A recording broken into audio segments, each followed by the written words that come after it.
So we know friction is going to be ignored, and we know that initially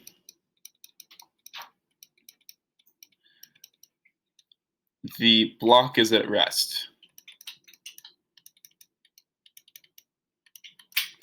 Which means that here the buoyant force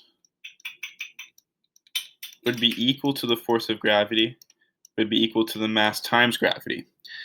So when the wooden block is pushed down,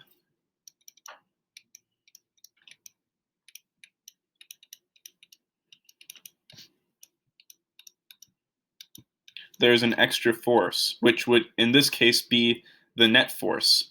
So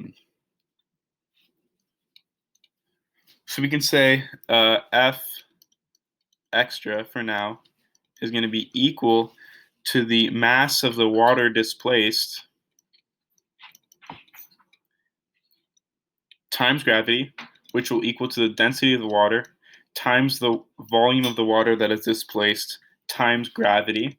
And then we can say that this block has a cross-sectional area A, so we can say this is going to be equal to the density of water times G times that cross-sectional area times delta X, however far the block was pushed down into the water.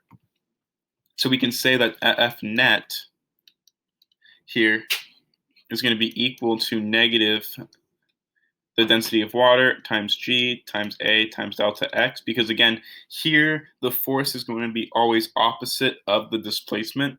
And we know that this right here is actually modeling simple harmonic motion with a spring constant K equaling the density of water times gravity times the cross-sectional area of the block.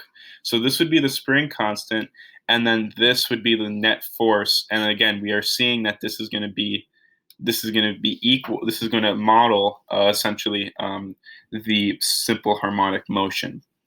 And that is the end of the solution. Thank you for watching.